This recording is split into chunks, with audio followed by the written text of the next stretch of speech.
This is Philadelphia Eagles Now by Chat Sports. I'm Chase Senior. No matter where you are, how you're tuned in, thank you so much for making today's show a part of your day. So many other content options out there on YouTube. Anytime you come over and hang out with us, we're always grateful. As for what we're getting into today, free agency starts on Monday with the legal tampering period. So we're going to take a look at the top free agent targets for the Philadelphia Eagles.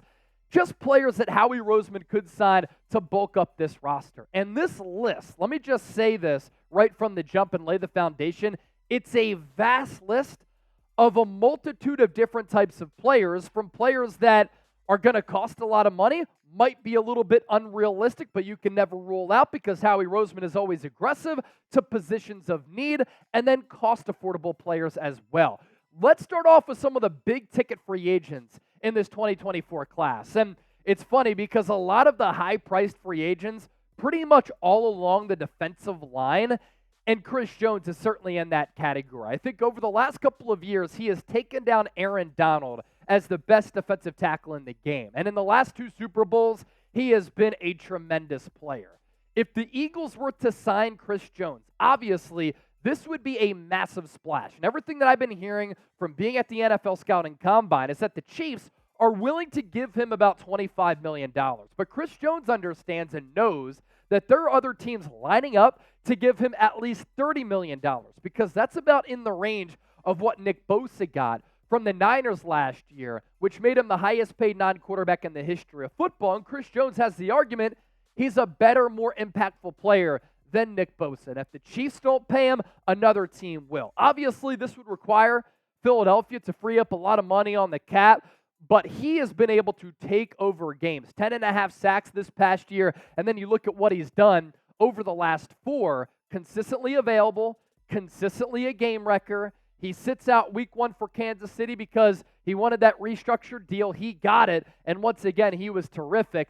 15.5 sacks in 2022, and the consistent production is going to allow him, on top of the overall dominant play, to land a huge deal either from Kansas City, and if the Chiefs do not pay him, he's going to get that deal somewhere else.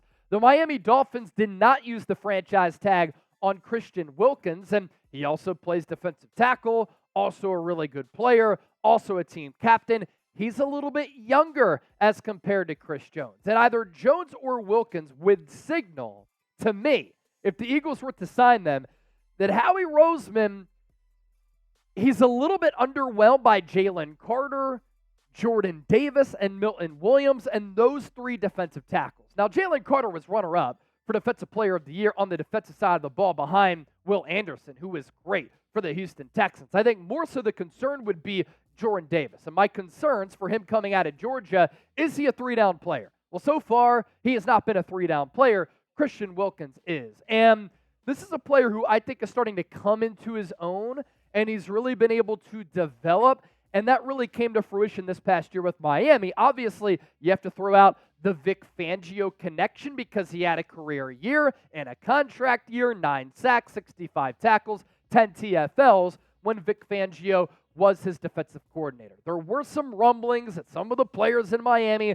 didn't really get along with Fangio. He wanted out. The Eagles basically stole him away. Something to keep in mind there. Then we go to defensive end, Danielle Hunter. And a lot of this is going to come down to what the Eagles' plans are for Hassan Reddick. Are the Eagles going to keep Hassan Reddick? Are they going to try to trade him away? Is his asking price going to be too high? Danielle Hunter is a stud. He's 29 years old, so he's a little bit older. He also has some neck issues. That concerns me a little bit. But this past season for Minnesota, under Brian Flores, who's a terrific defensive coordinator, Danielle Hunter was terrific. 5th in the NFL in sacks. And you look at what he did in 2023, 16.5 sacks, 4 forced fumbles. So he was really just a game changer in that regard. 83 tackles, 23 TFLs. Again, 23 TFLs. Now, this is back-to-back years in which he's been able to stay healthy. And in the process, he's given Minnesota a combined 27 sacks. That's a really, really productive number right there. The neck issues came in that 2021 season. To Chase Young now, this would be a Vic Fangio type of signing and a Vic Fangio fit for this defensive scheme.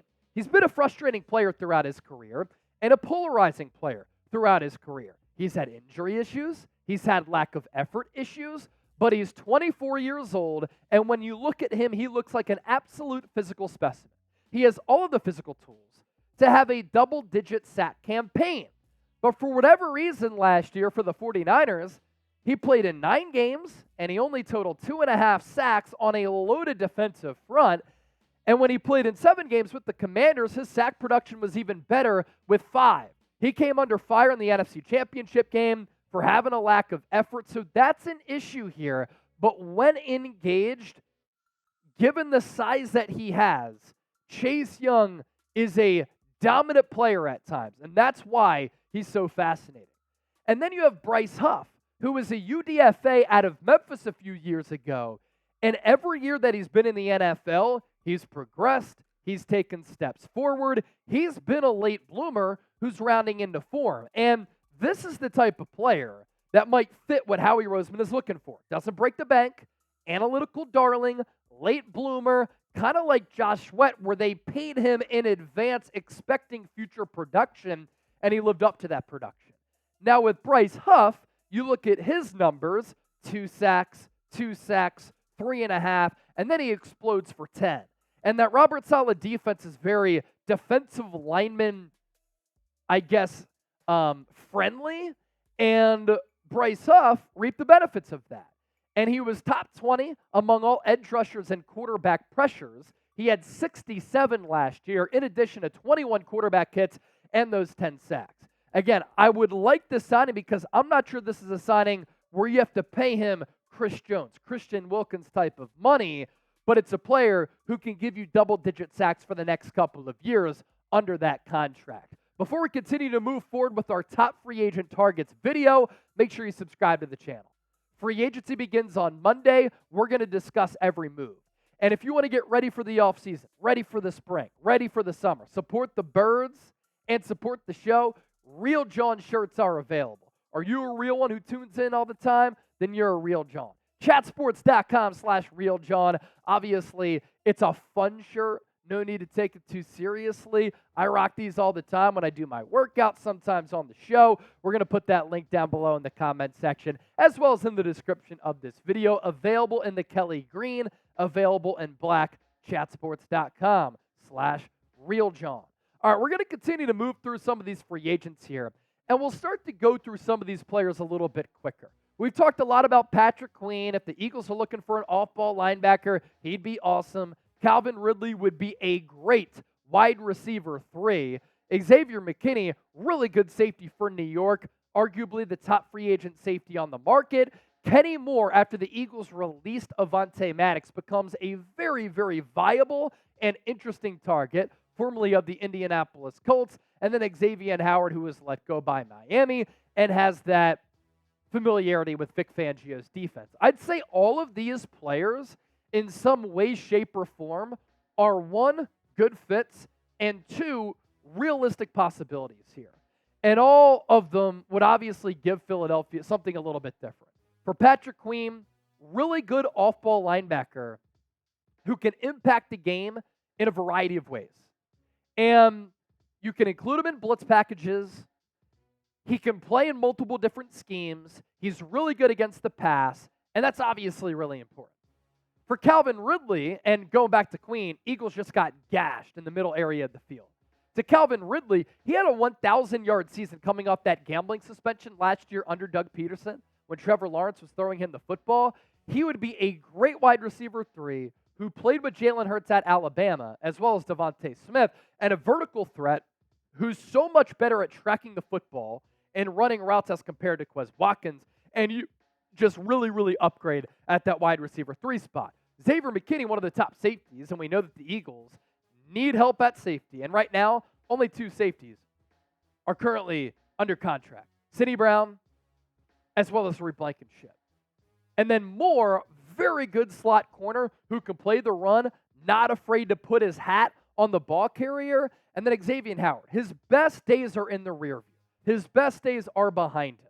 He was let go because the price tag was too exorbitant for the Miami Dolphins. But the Fangio familiarity could help you here because he knows how to play corner in that defense. And I think because he's past his prime, he could come at a cheap price for Philadelphia in the free agency period. Moving forward, Cameron Curl, Sean Murphy-Bunting, Frankie Luvu, Devin White, Darius Williams.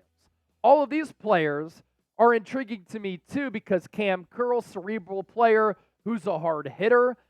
I think he's a little bit of an analytical darling. That Washington defense was just awful last year, but this a young player who's coming into his own. Sean Murphy-Bunting can really turn his hips so he can play in zone and man.